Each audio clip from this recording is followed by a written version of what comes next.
என்ன தமயந்தி, நான் நைட்டு வந்தது கூட தெரியாம அவ்வளோ தூங்கிட்டு இருக்க? ஏன் உடம்புக்கு ஏதாவது சரியில்லையா? இல்லைங்க, ஒரே தலைவலி. அதான் நைட்டு மாத்திரை போட்டு தூங்கிட்டேனா, நல்லா தூங்கிட்டேன். நீங்க வந்தது கூட தெரியலைங்க. ரொம்ப தலைவலியா? சரி, ஹாஸ்பிட்டல் போயிட்டு வருவோமா? அதெல்லாம் வேணாங்க, அதான் இப்ப சரியா போச்சு. சரி, நீங்க உங்க வேலையை பாருங்க. சுரேஷ் ஆஃபீஸ் கிளம்பி போயிட்டான். தமயந்தியும் ராணி வீட்டுக்கு கிளம்புறான். ஏய் நில்லு. என்னத்த? என்ன 2 நாளா உன் நடவடிக்கையே சரியில்லையே. எப்ப பார்த்தாலும் அந்த ராணி வீட்டுக்கே போற, இல்ல அவ இங்க வரா, அங்க போற இங்க போறன்னு என்ன சுத்திக்கிட்டே இருக்கிற? உன் நடவடிக்கையில ஏதோ சந்தேகமா இருக்கே. அப்படிலாம் இல்லத்த, ராணிக்கு அவங்க வீட்டுல ஏதோ பிரச்சனையாமா, அதான் கோயிலுக்கு போயிட்டு வர சொன்னாங்க. அதனாலதான் என்ன துணை கூட்டிட்டு போயிட்டு இருக்காத்த, வேற ஒண்ணும் இல்ல. சரி சரி, வேற ஏதாவது இருக்குதுன்னு தெரிஞ்சது அப்புறம் பாத்துக்கிறேன். தமயந்தியும் ராணி வீட்டுக்கு போறான். ராணி, உங்க வீட்டுல யாருமே இல்ல? எல்லாம் வெளியே போயிட்டாங்கல்ல? இல்லை தமயந்தி, வீட்டில் யாருமே இல்லை. எங்கள் மாமியாரும் காட்டுக்கு போயிடுச்சு, எங்கள் வீட்டுக்காரும் வேலைக்கு போயிட்டாரு. நானே உங்கள் வீட்டுக்கு வரலான்னு நினச்சேன், அதுக்குள்ளே நீயே வந்துட்ட. என்னால வீட்டுல இருக்கவே முடியல ராணி, அதை பத்தியே நினைச்சுக்கிட்டே இருந்தேன். நைட்டு ஏதோ மாத்திரை போட்டனால நல்லா தூங்கிட்டேன். ஆனா காலையில எந்திரிச்சதுல இருந்து அதை பத்தியே தான் யோசிச்சுக்கிட்டே இருந்தேன் ராணி. சரிடி, அதை பற்றி யோசிக்காத, இப்போ சொல்லு, என்ன நடந்துச்சுன்னு சொல்லு அப்படின்னு ராணி கேட்க தமயந்தி சொல்ல ஆரம்பிக்கிறான். அன்னைக்கு கல்யாண மண்டபத்தை நைட்ல என்ன தெரியுமா நடந்துச்சு? என்னடா நல்லா செட்டில் ஆயிட்ட போல. ஏன்டா இப்படி சொல்ற? பின்ன எத்தனை பொண்ணை லவ் பண்ணியிருப்ப, எத்தனை பொண்ணை கழட்டி விட்டுருப்ப, கடைசியில நீயும் ஒரு பொண்ணை கல்யாணம் பண்ணிக்கிற நிலைமை வந்துருச்சு பாத்தியா? அத சொன்னேன். அட போடா, நானாவது ஒரு பொண்ணை கல்யாணம் பண்ணி கடைசி வரைக்கும் வச்சுக்கிறதாவது. நானே இவ்வளோ சொத்துக்காக தான் கல்யாணம் பண்ணிக்க போறேன். கல்யாணம் பண்ணிட்டு சொத்தெல்லாம் எழுதி வாங்கிட்டு துரத்தி அடிக்க வேண்டியதான். இல்லைன்னா ஏதாவது கேஸ் வெடிச்சிருச்சு அப்படி இப்படின்னு சொல்லி சாகடிக்க வேண்டியதான். என்னடா இப்படி சொல்ற? நான் கூட நீ திருந்திட்டியோன்னு நினைச்சேன்டா. நானாவது திருந்துறதாவது. எப்ப பார்த்தாலும் ஒரே பொண்ணோட வாழ்றது என்னடா லைஃப்? நமக்கு பிடிச்சவங்களோட வாழணும், வேணாங்கிறப்ப விட்டுட்டு போகணும். எனக்கு பணம் தான் முக்கியம். நான் கூட நீ திருந்திட்டியோன்னு நினைச்சு ரொம்ப சந்தோஷப்பட்டேன்டா. நம்மளா திருந்தினா அந்த உலகம் தாங்குமாடா அப்படின்னு அந்த மாப்பிள்ளையும் அந்த மாப்பிள்ளையோட ஃப்ரெண்டும் பேசிட்டு இருந்ததெல்லாம் தமயந்தி கேட்டுட்டா.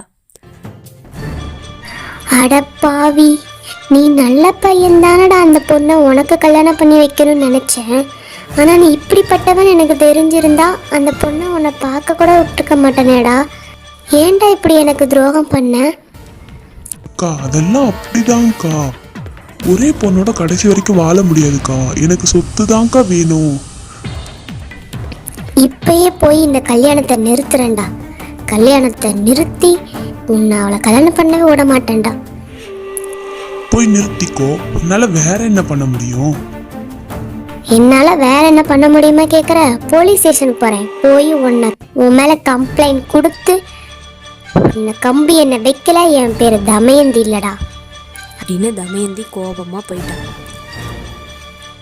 டேய், அவ போலீஸ் ஸ்டேஷன் போறாளோ எங்க போறாளோ, பணமா தான் போகணும். புரிஞ்சுதா உனக்கு? நீ சொல்லிட்டீல, நான் பாத்துக்கிறேன் அப்படின்னு அவங்க 2 பேரும் பிளான் பண்ணி தமயந்திக்கு ஆக்சிடென்ட் பண்ண வச்சுட்டாங்க. தமயந்திக்கு ஆக்சிடென்ட் ஆயிடுச்சு. ஆக்சிடென்ட் ஆயிடுச்சுடி. ஆக்சிடென்ட் ஆகி 3 மாசம் நான் ஹாஸ்பிட்டலில் தாண்டி இருந்தேன். என்ன நடந்துச்சு ஏது நடந்துச்சுன்னு எதுவுமே எனக்கு தெரியல. கண்ணு முழிச்சு பார்த்தா ஹாஸ்பிட்டலில் இருந்தேன். அப்போ எங்கள் வீட்டுக்காரர் தான் இருந்தார். அவர்கிட்ட எல்லாம் கேட்டால் அவருக்கும் எதுவும் தெரியல. அந்த மண்டபத்துக்கு போய் பார்த்தேன், அங்கேயும் எல்லாம் விசாரித்து பார்த்தேன், எதுவுமே தெரியலடி. அதுக்கப்புறம் நாங்கள் சொந்த ஊரான எங்கள் ஊருக்கு வந்துட்டோம். இப்போ இவ செத்து போனதே எனக்கு அவ சொல்லி தான் தெரியும் இந்த மாதிரி விஷயம்லாம் நடந்திருக்குன்னு. ஆனா அவ என்னை பத்தி புரிஞ்சுக்காம இப்படியெல்லாம் பேசுறாளடி அப்படின்னு தமயந்தி ராணி கிட்ட சொல்லி ரொம்ப வருத்தப்பட்டு அழுவுறான். இதுக்கெல்லாம் ஒரே வழி தாண்டி இருக்கு. நம்ம போய் அந்த சாமியார்கிட்ட போய் எல்லா விஷயமும் சொல்லுவோம்.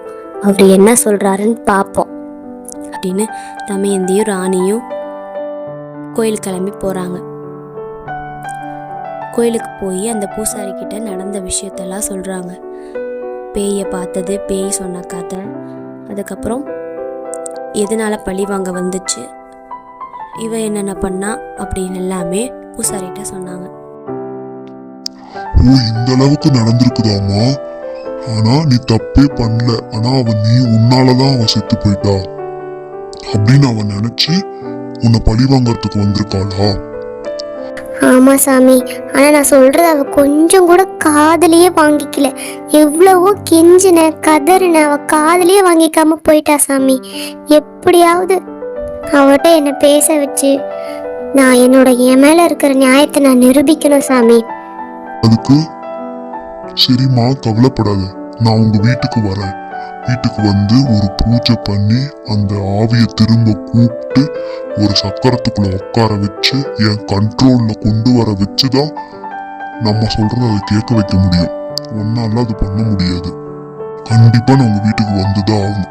அப்படிங்களா? சரிங்க சாமி, அப்ப நாளைக்கே வந்துருங்க. நான் எல்லாம் ரெடி பண்ணி வைக்கிறேன். எங்க வீட்லயே நான் ஏதோ சொல்லி பார்க்கறேன் அப்படின்னு தமயந்தியும் சொல்றா. அப்ப அந்த பேயை இன்னொரு வாட்டி சமாளிக்கணுமா?